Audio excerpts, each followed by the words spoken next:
भविष्य की कामना करता हूं। पहली बार इतने बड़े पैमाने पर नगर विकास विभाग के द्वारा योजनाओं का लोकार्पण और शिलान्यास किया जा रहा है।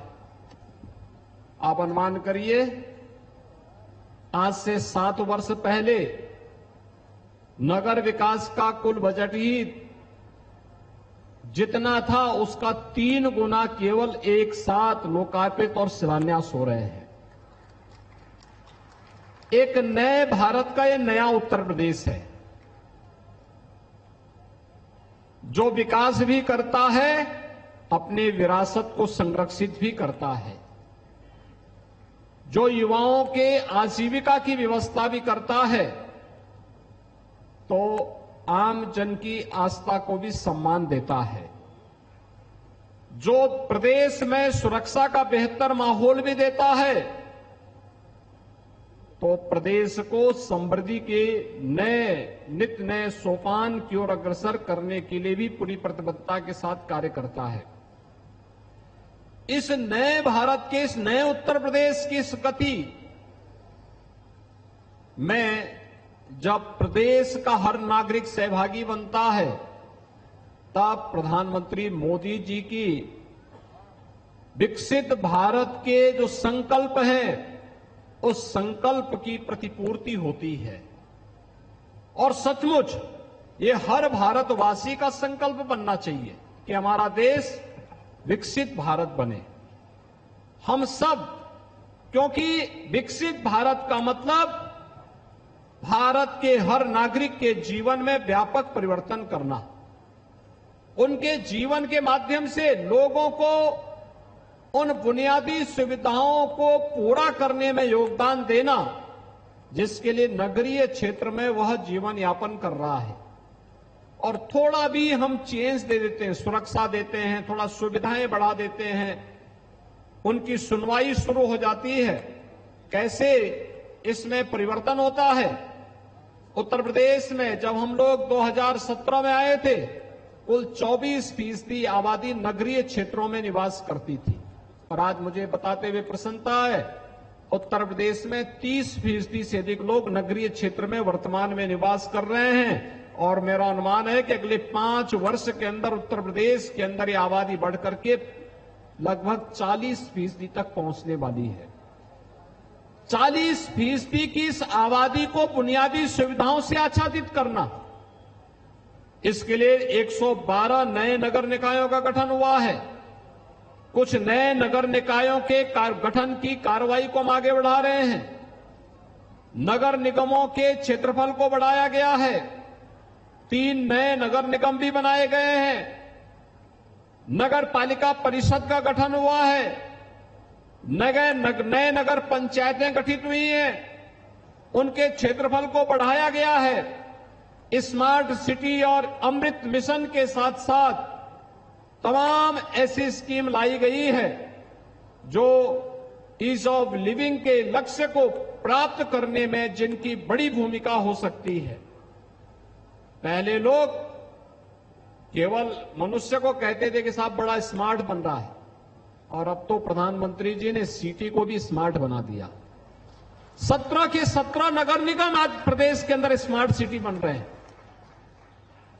10 भारत सरकार के सहयोग से और से 7 राज्य स्मार्ट सिटी मिशन के अंतर्गत देश का पहला राज्य है जो अपने सभी 17 के 17 नगर निगमों को स्मार्ट सिटी मिशन के साथ जोड़ के काम कर रहा है।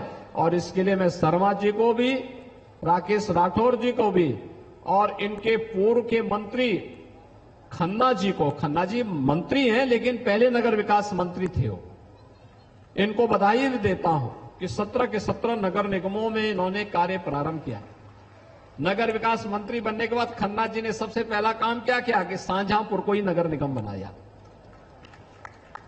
और आज विकास छोटा हुआ दिखाई देता है। सचमुच जब हम लोग सोचते हैं तो विकास किस कदर काम होता है, आज वो हमें देखने को मिलता है। और इसीलिए जो बात खन्ना जी ने यहां पे कही, हमारा पहला संकल्प क्या होना चाहिए जब हम चुनते हैं, बिना किसी खर्चे के, बिना किसी अतिरिक्त प्रयास के, थोड़ा भी हम एक प्रतिदिन सुबह और शाम एक चेयरमैन के रूप में, एक पार्षद के रूप में अगर हर वार्ड में स्वच्छता समिति का गठन करके और उनके माध्यम से सुबह और शाम स्वयं भी आधा आधा घंटा, एक एक घंटा वार्डों में थोड़ा घूम ले तो स्वच्छता के लक्ष्य को स्वयं प्राप्त कर सकते हैं। डोर टू डोर कूड़ा कलेक्शन की कार्रवाई हो जाए, सॉलिड वेस्ट मैनेजमेंट के लिए किए जाने वाले प्रयासों में सहभागी बन जाए। ये सभी कार्यक्रम अगर युद्ध स्तर पर आगे बढ़ा लेते हैं, आज पैसे की कमी नहीं। 2017 के पहले जब हम लोग नगरों में निकलते थे तो पहले तो बिजली आती नहीं थी, और अगर आती भी थी तो स्ट्रीट लाइट आधी अधूरी जलती थी। कोई पीला जलता था, कोई सफेद जलता था, कोई किसी प्रकार के जलता ही नहीं था, क्योंकि लाइट इतनी कम रहती थी कि स्ट्रीट लाइट ठीक ढंग से काम नहीं करती थी। हम लोगों ने फ्री में प्रदेश के अंदर 16 लाख एलईडी स्ट्रीट लाइट लगाई। आज आप देखते होंगे उत्तर प्रदेश के सभी नगर निकायों की लाइट एक जैसी दुधिया लाइट से पूरे प्रदेश भर में स्ट्रीट लाइट जलती है।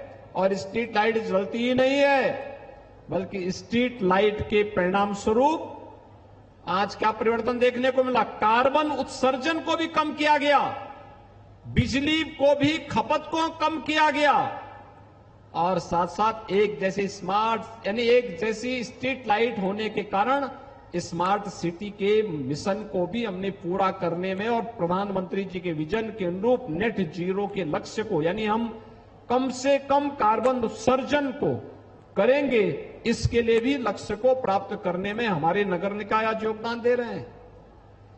पहले शहरी क्षेत्र कूड़े से गंजे होते थे, आज पहले की तुलना में सफाई काफी अच्छी हुई है, लेकिन फिर भी हर अच्छे कार्य में और अच्छा होने की गुंजाइश है।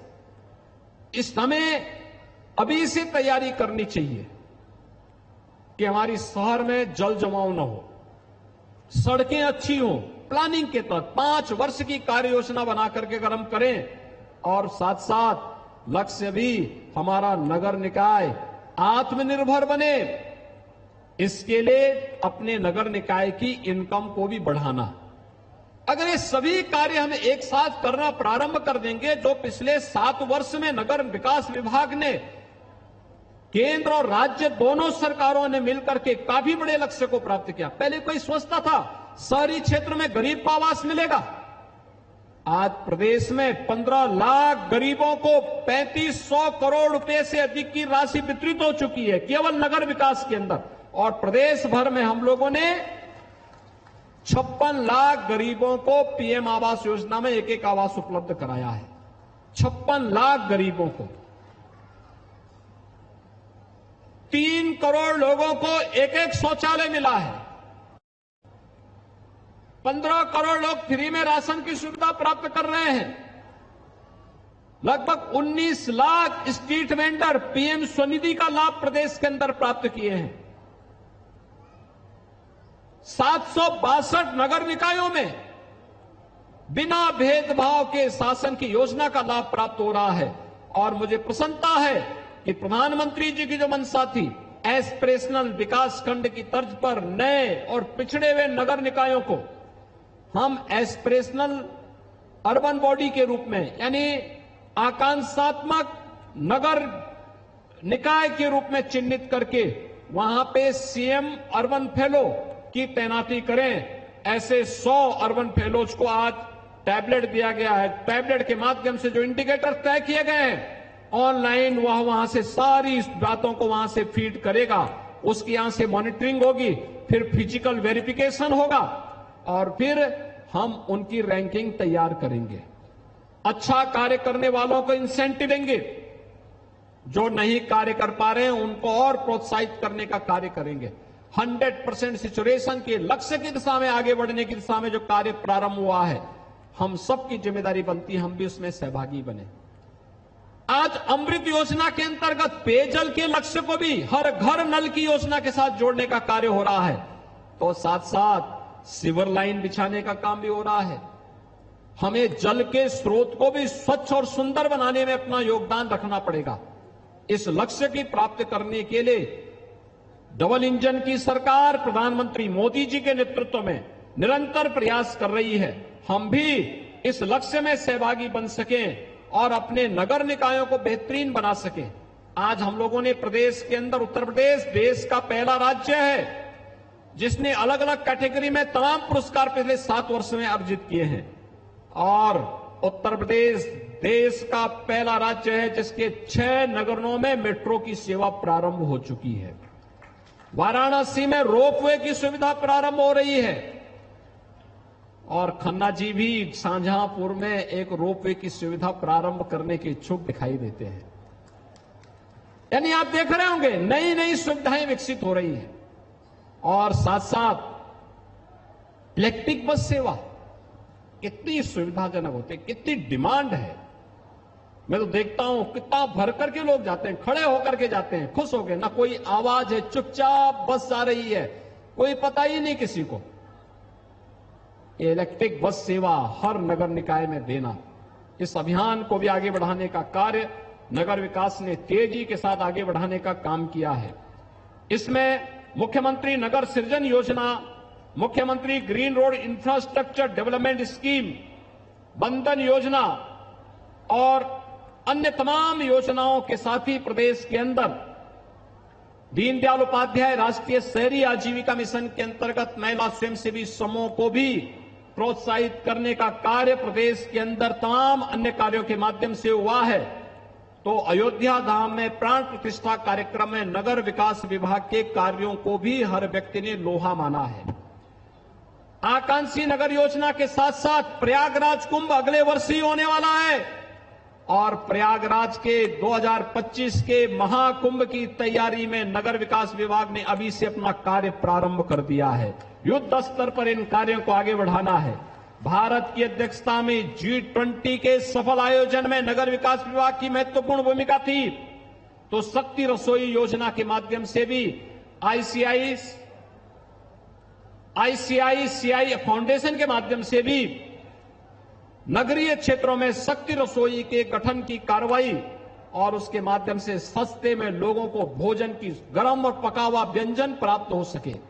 यह भी नगर विकास विभाग कुछ नए इनोवेशन के साथ आज प्रदेश के अंदर आया है जो देश के लिए एक नजीर बन सकता है। हम सबकी सहभागिता इसमें होनी चाहिए। नगर विकास के 11,000 करोड़ रुपए की परियोजनाएं केवल परियोजना भर नहीं है, ये प्रधानमंत्री जी के विकसित भारत के संकल्प को पूरा करने की दिशा में बढ़ाया गया एक महत्वपूर्ण कदम है और हम सबका संकल्प होना चाहिए। क्या होना चाहिए? हमारा संकल्प विकसित भारत। मैं बोलूंगा हमारा संकल्प, हमारा संकल्प, हमारा संकल्प, हमारा संकल्प विकसित भारत। और विकसित भारत के लिए विकसित उत्तर प्रदेश आवश्यक है और विकसित उत्तर प्रदेश के लिए हमारा एक एक नगर निकाय आत्मनिर्भरता के लक्ष्य को प्राप्त करते हुए ईज ऑफ लिविंग के लक्ष्य को प्राप्त करे। इस दिशा में अगर हमें इस लक्ष्य को प्राप्त करना है, विकसित भारत के लक्ष्य को प्राप्त करना है, तो याद रखना 2024 में फिर एक बार मोदी सरकार के संकल्प के साथ भी प्रदेशवासियों को जुड़ना पड़ेगा। तभी हम विकसित भारत की इस परिकल्पना को मूर्त रूप में देख करके आने वाली पीढ़ी को एक खुशहाल भविष्य दे पाने में सफल हो पाएंगे। आज के इस अवसर पर नगर विकास विभाग को इन ढेर सारी योजनाओं के लिए हृदय से धन्यवाद देता हूं। आप सभी को बधाई देता हूं, प्रदेशवासियों को बधाई देते हुए अपनी वाणी को विराम देता हूं। धन्यवाद। जय हिंद। मुख्यमंत्री योगी आदित्यनाथ को आप सुन रहे थे। 11,000 करोड़ की